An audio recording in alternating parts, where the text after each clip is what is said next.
Por un tiempo me dediqué al tema del diseño con perspectiva de género, o sea, a entender cuál es la contribución del diseño a un mundo más justo, teniendo en cuenta el género.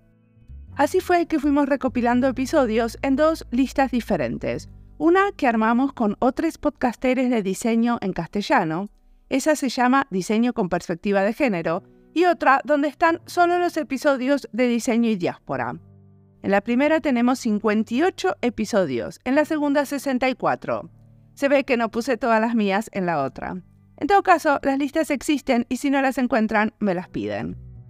Hoy nuestra invitada es Elena Suárez, una activista y comunicadora que trabaja en la intersección de los derechos humanos y el feminismo.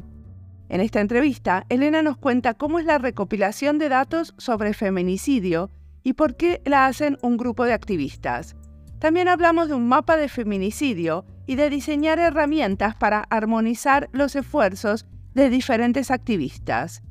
Esto es trabajo de diseño estratégico en favor de un activismo muy necesario en Latinoamérica. Mi nombre es Mariana Salgado, esto es Diseño y Diáspora.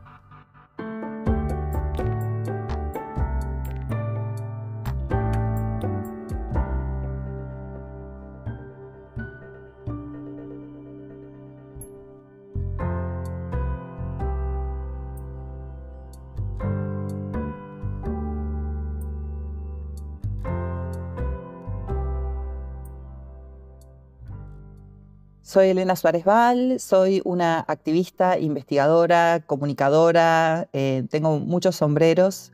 He trabajado desde hace mucho tiempo en derechos humanos, en feminismo, como activista, como práctica de mi vida y también como un ámbito de estudio, de investigación. Y ahora estoy haciendo varios proyectos relacionados con el feminismo y con la violencia hacia las mujeres, en particular el feminicidio, que es un tema que me viene preocupando desde hace 10 años que estoy trabajando el tema del feminicidio en Uruguay. ¿Y qué estudiaste cuando estudiaste? Tengo una trayectoria estudiantil un poco distinta porque no estudié ningún grado, o sea, no tengo formación de grado, pero trabajé muchos años, soy de esas personas que en los 90 y 2000 autodidacta aprendí programación y trabajé como desarrolladora web. En aquella época en la que en cualquier garage empezaba una empresa o una ONG haciendo sitios web y cosas de la internet. Y bueno, después de muchos años decidí que quería reflexionar un poco sobre mis prácticas, sobre todo sobre mi práctica activista, más que mi práctica profesional, aunque se cruzan mucho, ¿no? Y hice una maestría en género, medios y cultura. Y después pasé a hacer un doctorado en el que estudié el uso de datos, específicamente de datos de feminicidio, como una forma de activismo en las redes sociales. Y eso fue lo que estuve estudiando para mi doctorado. ¿Y tu doctorado era en qué área? ¿En comunicación? No, tengo el doctorado más indefinido posible. Soy doctora en estudios interdisciplinarios. O sea, en todo y en nada, sí. Bueno, supongo que hay algunas disciplinas que le dan a eso, ¿o no? No necesariamente, pero en mi caso, las disciplinas que trabajé a través de mi doctorado fueron, por ejemplo, la sociología digital.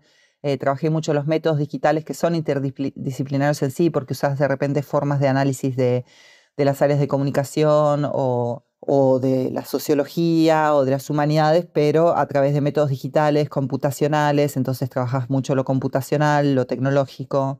Pero también en mi doctorado traje mucho de, por ejemplo, definiciones legales del feminicidio o antropología. Bueno, el feminismo es interdisciplinario de por sí, ¿no? Al ser un movimiento, además de ser una área de investigación, termina llegando gente y conocimientos de distintas áreas a producir lo que es el feminismo teórico, vamos a decir, ¿no? O sea, la producción de conocimiento feminista viene desde muchas ramas. Hay desde ingenieras feministas hasta antropólogas feministas y todo lo que se te puede ocurrir en el medio, ¿no? Desde las ciencias mal llamadas duras a las ciencias mal llamadas blandas.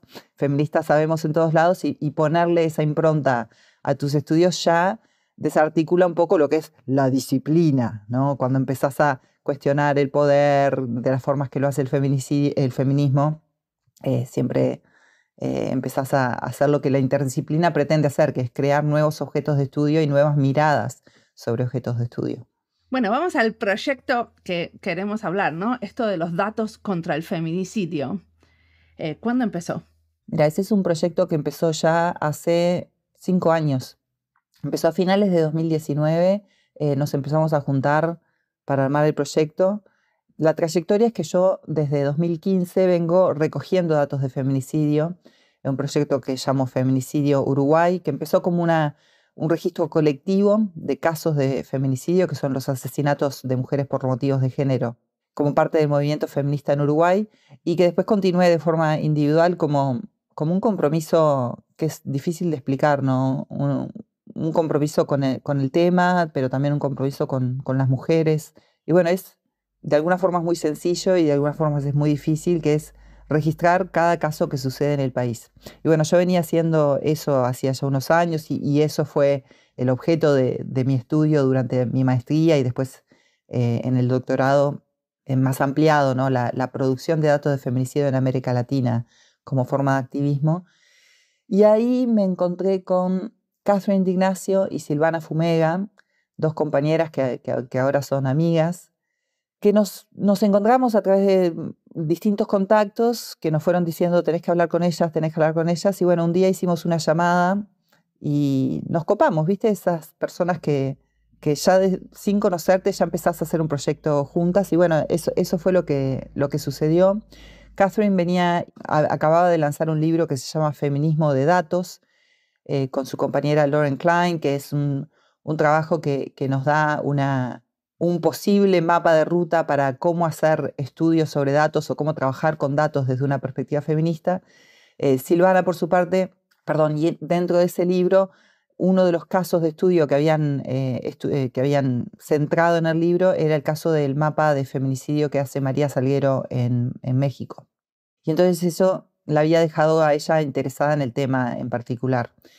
Silvana Fumega, por su lado, venía trabajando en una organización que se llama ILDA, que es la Iniciativa Latinoamericana por los Datos Abiertos, y desde esa organización estaban trabajando hace unos años con gobiernos para ver la posibilidad de armar un estándar de recolección y producción de datos de feminicidio en el ámbito institucional, ¿no? En el ámbito del gobierno.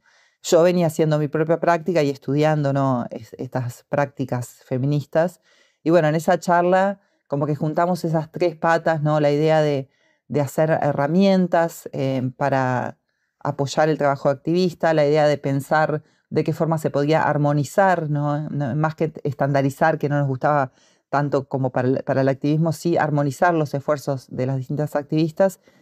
Y ahí surgió el proyecto Datos contra el Feminicidio, que en realidad en ese momento fue un evento que llamamos Datos contra el Feminicidio y después nos dimos cuenta que teníamos que seguir, ¿no?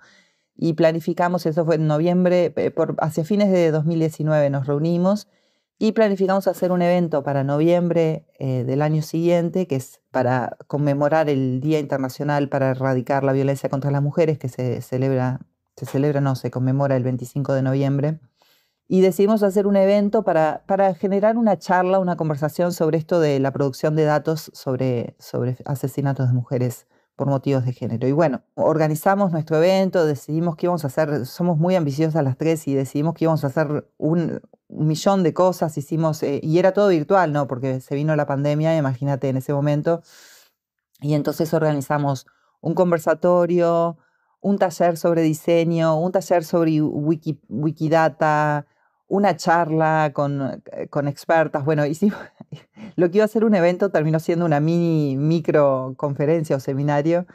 Y lo que pasó fue que abrimos la invitación, la empezamos a circular por las redes y cuando nos quisimos acordar había más de 500 personas anotadas para participar en estos eventos. Y ahí fue que dijimos, esto es algo que tiene que ser mucho más que un evento, ¿no? Hay muchísimo interés. Bueno, viste que pasa mucho eso de que se anota gente y después no va, ¿no? a los eventos online, pero no fue así, o sea, quizás no participaron todas las 500, pero participaron un montón de personas, participaron entre los distintos eventos, unas 400 personas pasaron por alguna de las sesiones online.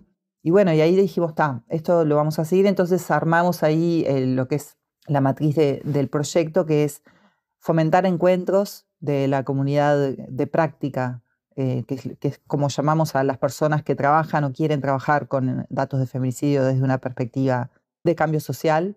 Entonces, fomentar encuentros con entre y con esa comunidad de práctica, investigar las prácticas de esa comunidad con el objetivo de entenderlas y de ver cómo apoyar esas prácticas y también de producir entonces ese conocimiento en ámbitos académicos o de divulgación también. Te puedo hacer una pregunta un poco tonta, pero ¿el gobierno no tiene datos sobre feminicidio? ¿Por qué esto tiene que estar en manos de las activistas?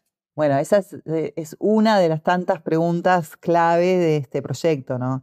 En el libro Feminismo de Datos, Lauren y Catherine desarrollan un concepto, en inglés se llama missing data, datos faltantes.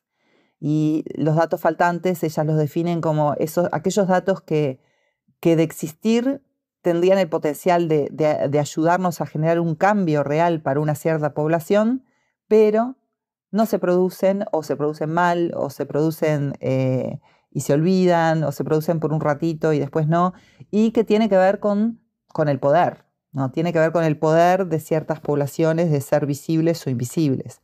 Tiene que ver con el poder y hacia dónde lleva el interés el poder. Entonces, los datos sobre violencia contra las mujeres entran en esa categoría de datos faltantes.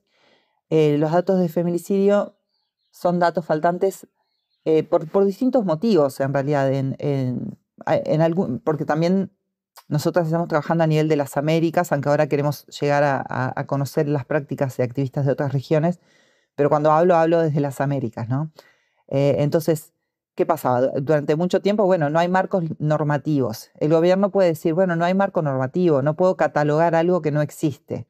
O sea, porque no está muy claro cuándo es un feminicidio y cuándo se mató a la mujer por alguna otra razón. Claro, algunos gobiernos pueden decir, yo no tengo una definición de qué es un feminicidio, entonces no puedo contar algo que no sé lo que es. Pero ustedes sí la tienen.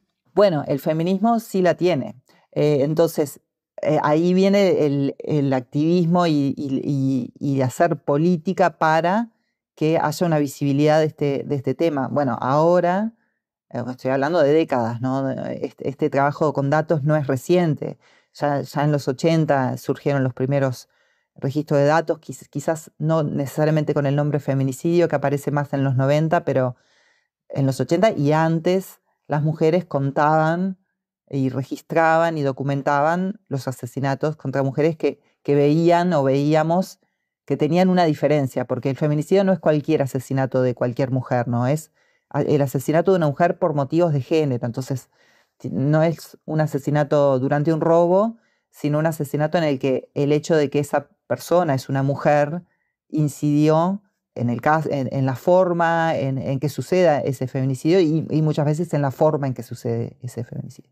¿Y los travesticidios están dentro de los feminicidios? Bueno, ahí me traes a otra excusa o motivo por los cuales los gobiernos no registran, que es la inestabilidad de la definición de feminicidio. Por ejemplo, en mi caso, que es en Uruguay, en mi registro, yo registro los casos, en Uruguay yo no los llamo travesticidios, los llamo transfeminicidios, pero... Sí, perdón, yo no soy del tema y puedo estar usando mal los términos. No, está bien, porque en Argentina se usa travesticidio.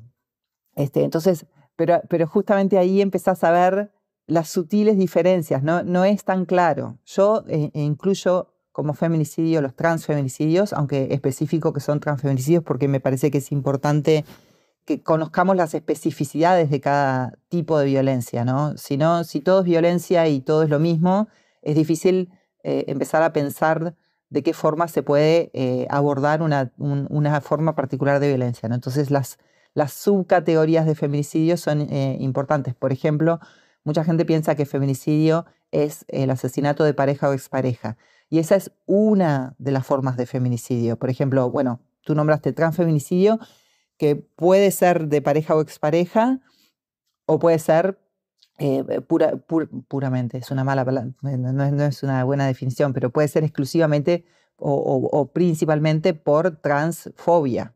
Y también tenés también, por ejemplo, los asesinatos de mujeres en el contexto del crimen organizado, en que los asesinatos de mujeres se usan como una herramienta para comunicarse entre bandas. O sea, tenés todo ese mundo en el que ser mujer te motiva a algunas personas a asesinar. Bueno, como decía, entonces hay muchas sutiles, distintas definiciones y cambian dependiendo del contexto. Como te dije antes, en Argentina se usa la palabra travesticidio. En Uruguay se está empezando a usar, pero se usa más transfeminicidio en el caso del asesinato de mujeres trans. Pero bueno, es una categoría entonces un poco inestable, ¿no? Todavía no tiene una definición como le gustaría a las personas que hacen ciencia de datos, que es fija. Tipo, esto es oro y esto es plata, y esto es níquel y esto es metal y ¿no? Y no tenés mucho margen de duda. Entonces, eso genera una dificultad a la hora de registrar y una dificultad a la hora de comparar. Y una excusa para algunos gobiernos decir, no se puede. No se puede porque no sabemos ni lo de qué estamos hablando, ¿no? También genera que haya cuestionamiento de los datos de feminicidio por fuera, sobre todo por grupos antigénero, antiderechos, que cuestionan, ¿no?, las cifras porque se meten en esa discusión. Pero bueno, los datos de feminicidio han sido datos faltantes por todos estos motivos que acabo de decir, de la falta de las dificultades en la categoría o de la falta de legislación, pero también por un tema político, porque los temas de las mujeres no son los temas de mayor prioridad para los gobiernos en general en nuestra región, ¿no? Entonces ahí entramos las activistas, que como yo dije antes, no es esto nuevo, lo de la generación de datos, viene de hace muchas décadas. Lo que sí es nuevo es que a partir de los 90 aparece la categoría más firme adentro del movimiento, se empieza a consolidarse con muchos debates, ha habido muchos debates a la interna del movimiento feminista en América Latina, porque, por ejemplo, algunas usan femicidio, otras usan feminicidio. Eso generó muchos debates en su momento, ahora se usan más o menos de forma indistinta. Pero lo que pasó también a partir de los 2000, ya más cerca, sobre todo en los 2010, fue la explosión de herramientas que facilitan el uso y la producción de datos. Herramientas de visualización, herramientas de registro, que son gratuitas, que son fáciles de usar, que no requieren un conocimiento técnico muy profundo, y eso favorece que las activistas nos volquemos a estas formas a estas prácticas de datos, como las llamo yo, como forma de activismo. Pero ustedes diseñaron algunas herramientas, ¿cierto?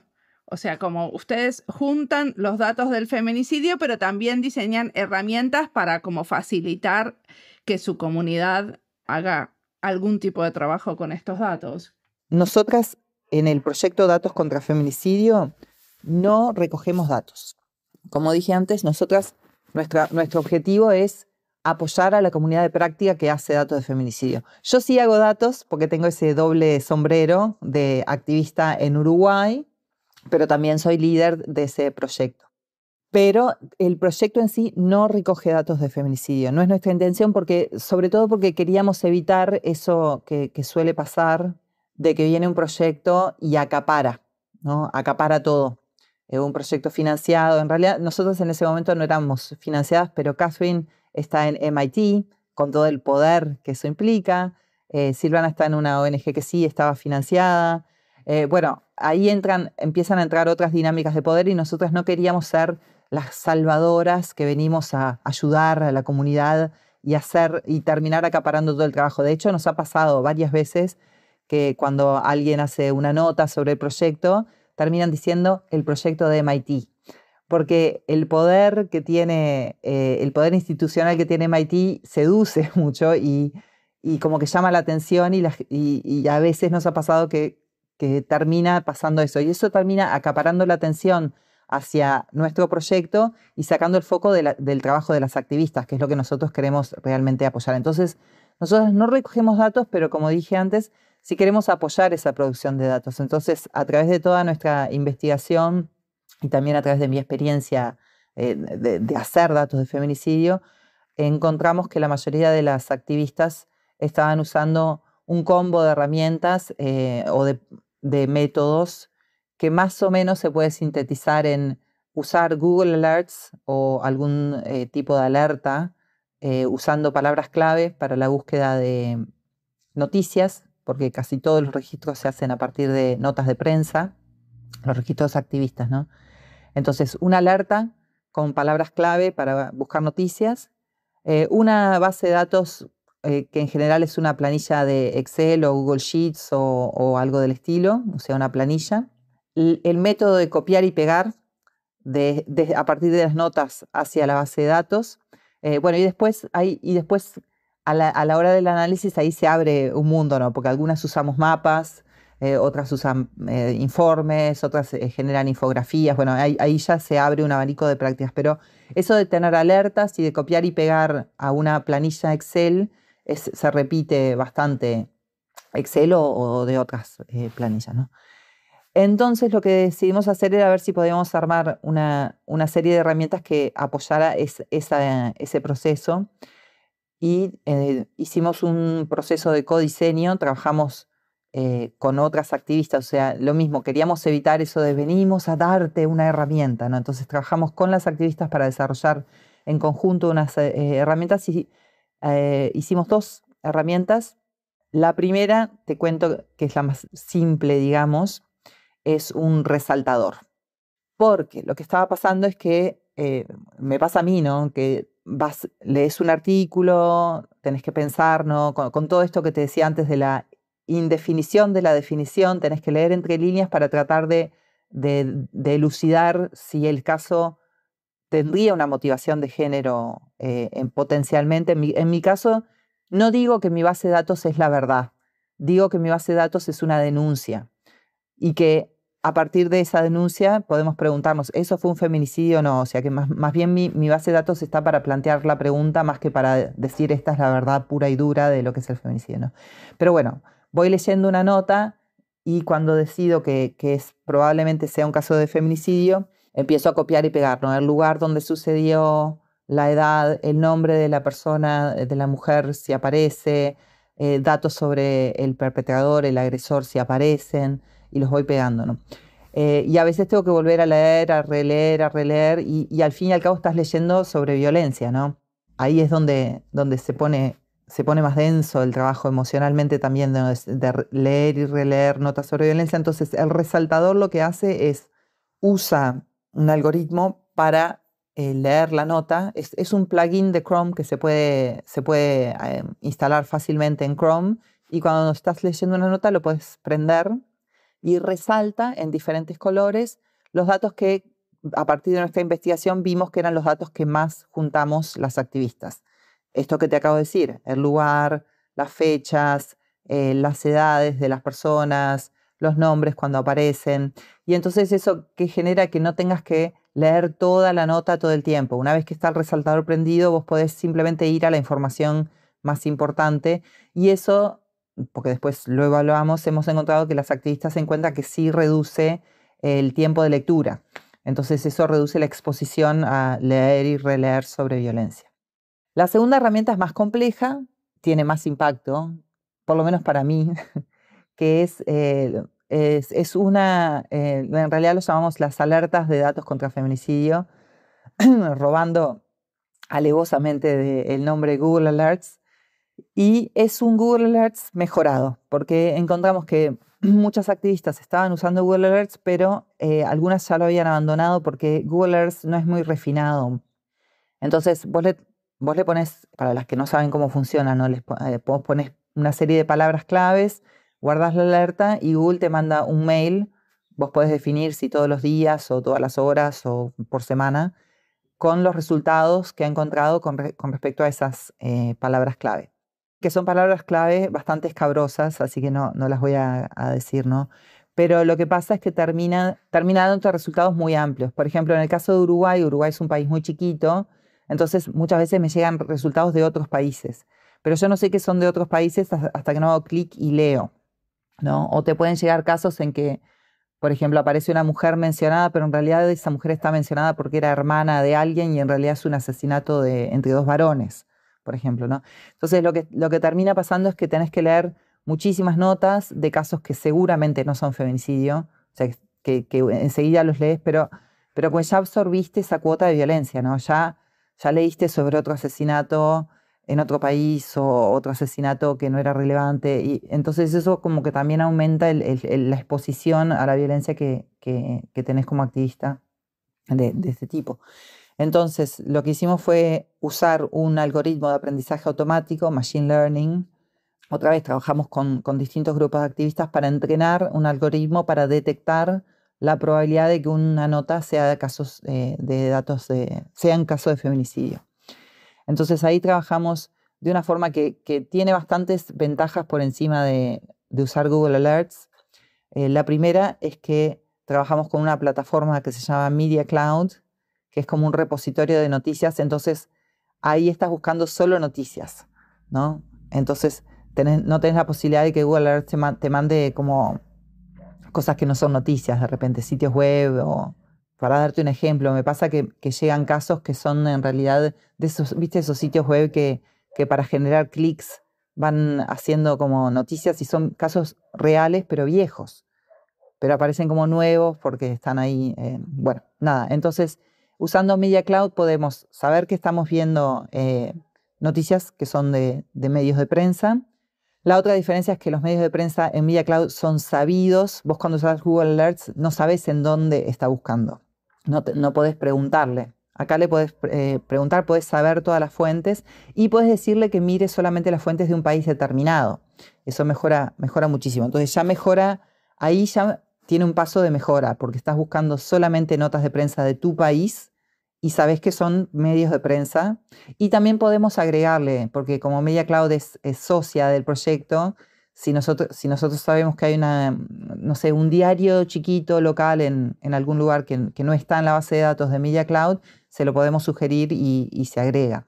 Después de que se hace la selección, y el sistema funciona así, es muy similar a Google Alerts, las activistas podemos marcar una serie de palabras clave que son las que nos interesan, el sistema va a Media Cloud, trae las notas que responden a esas palabras clave, pero ahí tiene un paso más, que viene ese algoritmo que entrenamos para entender qué probabilidades hay de que una nota refiera a un caso de feminicidio o no, lee todas las notas, las ordena, las agrupa, porque muchas veces hay notas, obviamente, en distintos medios de prensa sobre el mismo caso, ¿no? Y ahí te manda un mail de esa forma. Entonces, tenemos la ventaja de que sabemos que son notas que son altamente probables de que sean casos de feminicidio y están agrupadas, entonces ya podemos ver caso por caso. En vez de tener que ver cada nota si es un caso diferente, ya el algoritmo te las agrupa para saber que, bueno, más o menos todas estas notas son sobre un caso.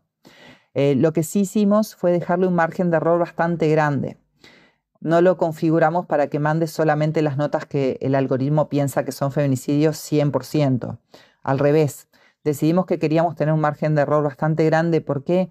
Por estas sutilezas que te decía antes. Como no es una categoría tan clara, no queremos que sea una máquina la que decida qué es feminicidio o no. Necesita una lectura humana bastante refinada, con conocimiento político, con sensibilidad contextual, sabiendo en qué país estás y cómo funciona. Entonces, si bien el algoritmo está entrenado contextualmente, porque fue entrenado por activistas en América Latina, ¿no? O sea que está entrenado con esas palabras y todo eso, a la vez tiene que haber, hay sutilezas que una máquina nunca va a poder entender y sobre todo con una categoría que es tan inestable. Vuelvo al ejemplo de si es oro o si es plata.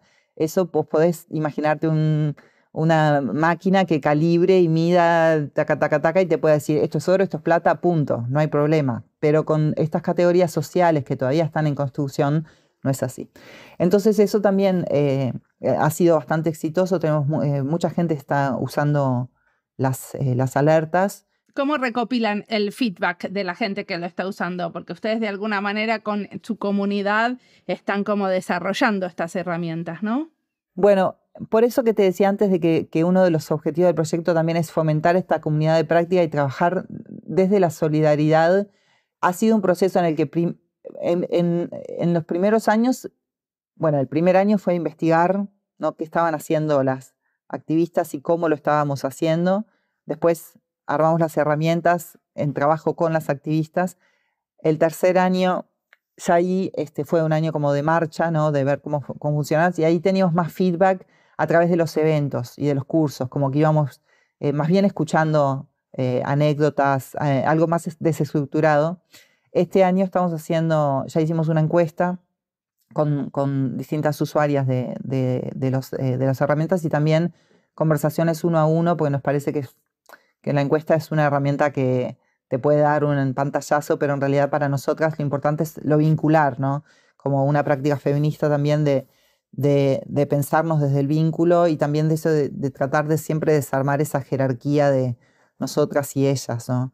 De las investigadoras y las investigadas. Entonces estamos este año haciendo más conversaciones one-to-one, uno a uno, con los distintos grupos de activistas que están trabajando en las herramientas. Y lo otro que hacemos es, cada vez que hemos escrito artículos académicos sobre nuestros hallazgos o sobre las herramientas o distintas facetas del trabajo, siempre se los devolvemos a las activistas antes del proceso de revisión. Viste que los procesos académicos es escribís y va un proceso de revisión de pares ciego. Bueno, nosotros hacemos un paso intermedio que es antes de que vaya a revisión, ya lo vemos con las activistas para ver qué aportes pueden hacer. Pero también somos muy conscientes de que en esa práctica más colaborativa siempre hay que tener cuidado de que nosotras, insertas en espacios académicos o financiadas de otras formas,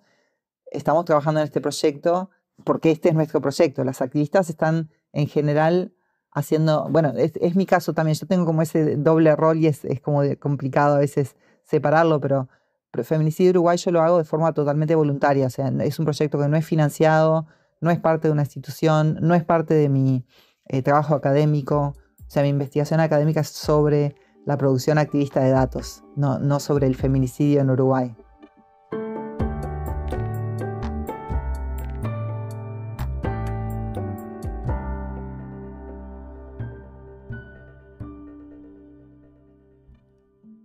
Esta entrevista es parte de las listas Diseño Feminista, Diseño con Perspectiva de Género, Uruguay y Diseño, Mapas y Diseño, Infografía y Visualización de Datos, Muerte y Diseño y Activismo y Diseño. Las listas las encuentran en la sección de recomendados de nuestra página web, en YouTube, en Spotify, y si están buscando algo y no lo encuentran, se comunican con nosotras y los guiamos. Me gustó mucho cuando Elena dice que no quieren ser acaparadoras o mostrarse como las salvadoras de la comunidad.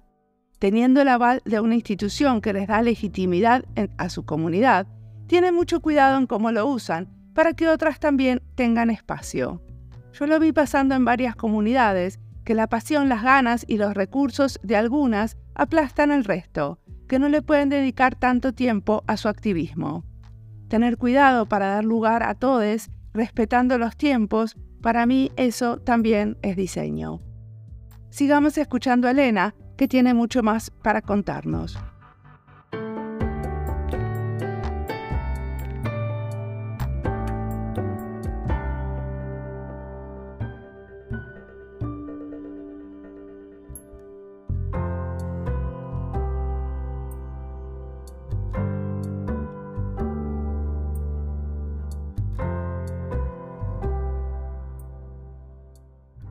Cuando vos hablas de la comunidad es solo la comunidad de activistas que están trabajando en datos que tienen que ver como en feminicidio, o también hay familiares víctimas de feminicidios.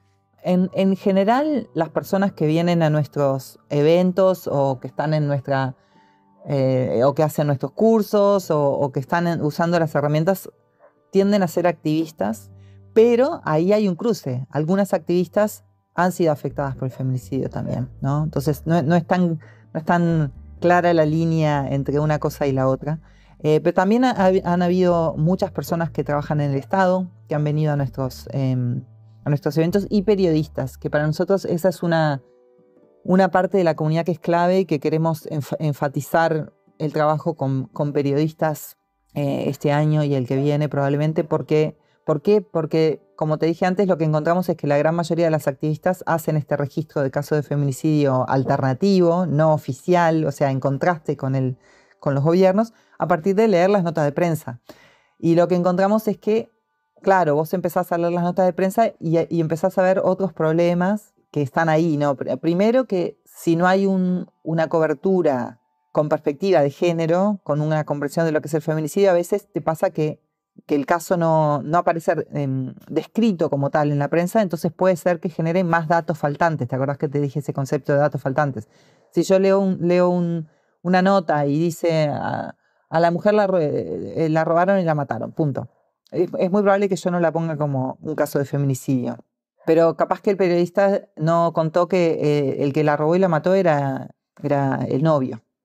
Si te faltan informaciones de cómo están hecha la cobertura de los casos, es posible que se genere más datos faltantes también en el activismo, ¿no? O sea, nuestros registros en general tienden a ser mucho más completos que los del Estado, pero no por eso son registros completos. No siempre puede haber casos que no entraron. ¿Y por qué el Estado no abre los registros si no puede, por una cuestión de seguridad, no puede? Porque, digamos, ustedes, o sea, no todos los feminicidios van al diario.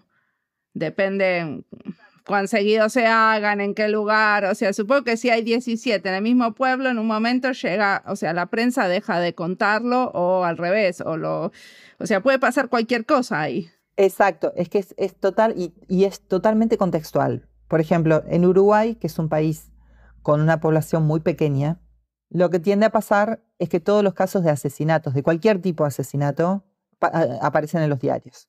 Un poco por lo que dijiste, es como un pueblo. Como es como un pueblo, cualquier asesinato es gran novedad. Y sobre todo porque en las últimas décadas ha habido un ambiente mediático de paranoias por la seguridad, que también tiene que ver con otros temas políticos, ¿no? Con atacar a los estados de izquierda o no, o como quieras, ¿no? Esa presión de los medios de hablar de la inseguridad. Entonces, de alguna forma hay un incentivo todavía en los medios de cada pequeñito casito de violencia que pueda haber sale en los diarios, ¿no?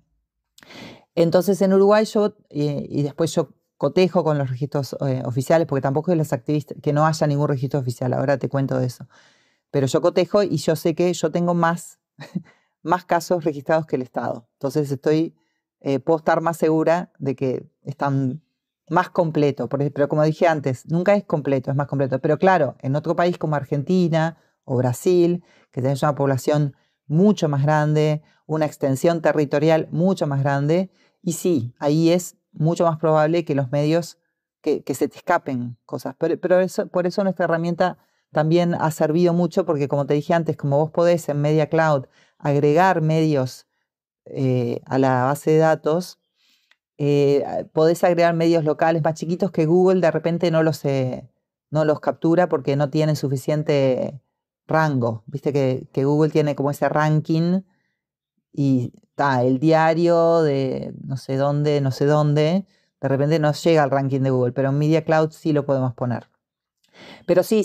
Entonces, hay registros oficiales igual. ¿Por qué? Bueno, en principio porque el Estado tiene una obligación de registrar todos los asesinatos de cualquier persona. Entonces, el Estado tiene un registro completo de los asesinatos. En general, ¿no? Después tenés estados más complicados, como no me gusta estigmatizar mucho, pero todos sabemos que en México en este momento el tema de la violencia está como muy fuerte, y ahí podés entrar en duda de si todos y cada uno de los asesinatos de cualquier persona el Estado los registra. Pero en general, en los estados de América Latina, sobre todo, podés tener más o menos esa seguridad.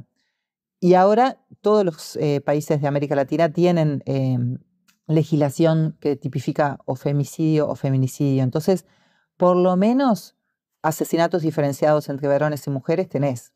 Y en muchos casos tenés, por ejemplo, asesinatos por violencia doméstica o por conceptos previos a la definición de feminicidio. Por ejemplo, en Uruguay, hasta que se definió feminicidio, el concepto que se utilizaba era el de violencia doméstica, ¿no?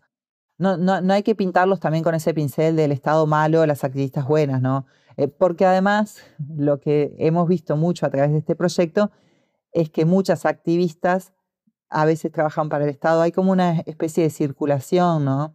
Entre el Estado y el activismo, y tenemos muchas personas funcionarias, vamos a decir estatales, que están súper comprometidas también con este tema. Entonces, tampoco hay que pintar al Estado como un monolítico, porque el Estado está hecho de personas.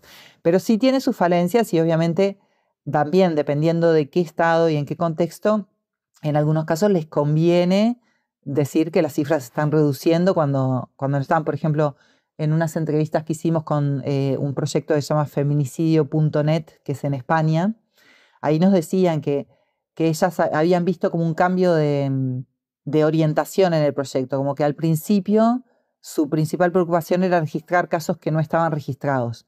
Pero una vez que el Estado empezó a registrarlos y a publicar las cifras, vieron que su función empezó a cambiar tanto como desde primero era visibilizar lo que no estaba visible y después era más auditoría del Estado, ¿no? Como que cambiaron de hacer datos porque no había a contrastar siempre los datos del Estado para mantener al Estado en la raya, ¿no? Tipo, y nos decían, por ejemplo, que el Estado hacía cosas como publicar las cifras en marzo, pero no contabilizar los casos que estaban desde enero hasta marzo, pero decían que sí, o sea, como que hacían algunos malabares con los datos para que parecieran menores las cifras, ¿no? Entonces, pero eso depende mucho de los contextos. Decime una cosa, y en el futuro, ¿cómo te parece que va a evolucionar esta práctica? Bueno, primero que nada, el futuro que deseamos es un futuro en el que no tengamos que hacer estas prácticas, ¿no? Es un futuro en el que no hay caso de feminicidio, entonces no se necesitan tener datos. Ese es el futuro al que estamos apuntando. Y las que hacemos datos y también las que tenemos otras prácticas contra la violencia hacia las mujeres, ¿no? Porque los datos son solamente una de millones de estrategias que usamos las feministas. Entonces, primero el futuro es nadie hace datos porque no se necesitan. Pero antes de llegar ahí, a mí me interesa mucho, bueno, como decía antes, este tema de las narrativas, ¿no? De cómo se hace la cobertura, me parece que es súper importante porque los datos sirven mucho para poner en la mesa un tema. ¿Por qué? Porque el poder quiere que le hables en números. Ahí también hay otra discusión feminista, ¿no? Que a veces usamos el lenguaje del poder porque es así como nos escuchan, ¿no? Entonces, en realidad, hacer datos es bastante reductor. Transformás a las mujeres en números. Es bastante asqueroso, en realidad, si lo pensás. Y todas las activistas que trabajamos en este tema tenemos muy presente que no son cifras, son mujeres, ¿no? Eso primero que nada. Pero usamos las cifras porque es el lenguaje del poder. Mirá todos estos números, mirá qué factual, qué racional, qué indiscutible, ¿no? Pero en realidad a mí me gustaría abrir la cancha y que se empezaran a valorizar otras formas de evidenciar problemas. Por ejemplo, bueno, la narrativa. Pero también porque las narrativas tienen, mucho más que los datos, el poder de instigar cambios sociales, ¿no? Cómo hablamos del feminicidio, cómo hablamos de la violencia de las mujeres, sobre todo cómo se habla en los medios, y cuando digo los medios estoy hablando de la prensa, pero también estoy pensando más ampliamente. Eso genera cambios sociales. Y cuando digo más ampliamente estoy hablando, por ejemplo, de la millonada de películas que vos ves en las que se está hablando de feminicidios. O sea, ¿cuántas series sobre asesinos seriales tenemos? La mayoría de las series de detectives, estas espantosas yankees tipo CSI y todas esas, si vos mirás, el 90% de los casos que investigan en esta serie son casos de feminicidios, ¿no? Muertes violentas de mujeres por razones de género. Y no se contextualizan de esa forma, y eso, bueno, genera que el feminicidio sea un espectáculo, que sea trivializado, que sea normalizado. Bueno, para mí ahí hay algo muy interesante que hay que seguir trabajando. Y desde el punto de vista tecnológico, bueno, tenemos la famosa inteligencia artificial. Este año, el año pasado y este año estuve trabajando con un grupo de estudiantes que estuvieron desarrollando herramientas para ver de qué formas la inteligencia artificial, especialmente los modelos de lenguaje grandes, ¿no? Los LLMs famosos, de qué manera se podía utilizar esos modelos para mejorar la cobertura de prensa sobre casos de feminicidio. Para, en principio, bueno, como todos los proyectos estudiantiles, era súper ambicioso, era vamos a reescribir artículos y los vamos a sacar todos los sesgos y vamos a escribirlos de forma súper políticamente correcta en el sentido de con perspectiva de género, pero bueno, hasta ahí no llegamos, casi que ni cerca, pero sí encontraron estos estudiantes que se podía generar una herramienta usando inteligencia artificial para detectar formas de sesgos de género en la cobertura. Por ejemplo, cuando se está revictimizando a las mujeres en cómo se habla en la nota, ¿no? Por ejemplo, se menciona la ropa que llevaba puesta o que le gustaba salir a tomar algo con sus amigas, ¿no? Ese tipo de comentarios que no suman a entender el asesinato, sino que ponen el peso en la víctima, ¿no? En la mujer y en cómo era, qué hacía y qué decía, ¿no?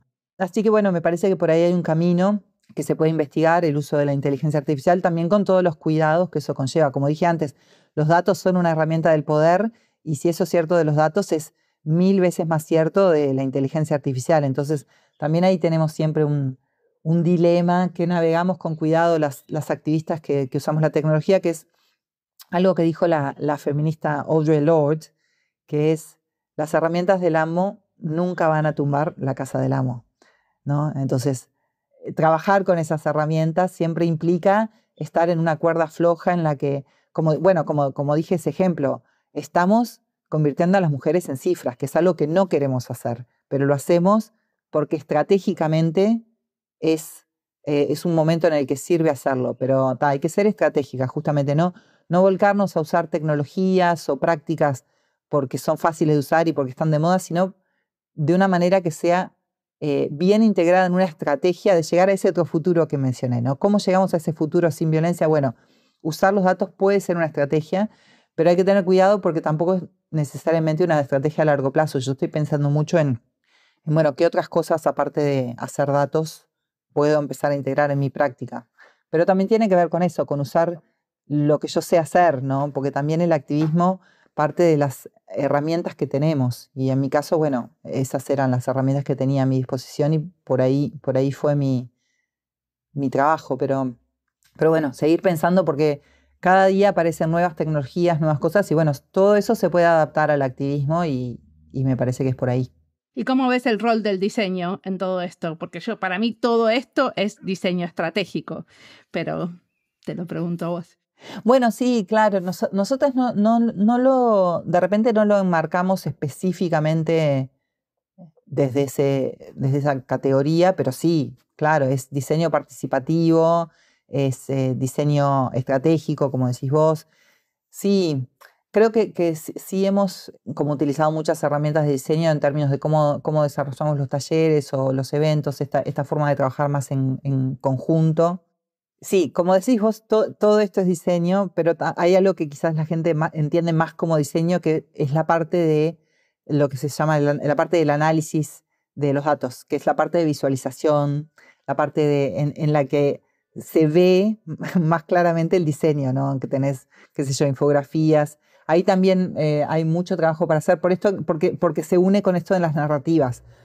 De qué forma los datos pueden apoyar la construcción de narrativas sobre feminicidio que realmente movilicen, ¿no?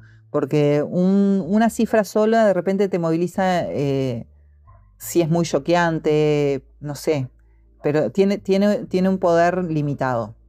Me parece que son las narrativas donde podemos ir y ahí el diseño tiene un rol bastante importante. Muchísimas gracias por la entrevista.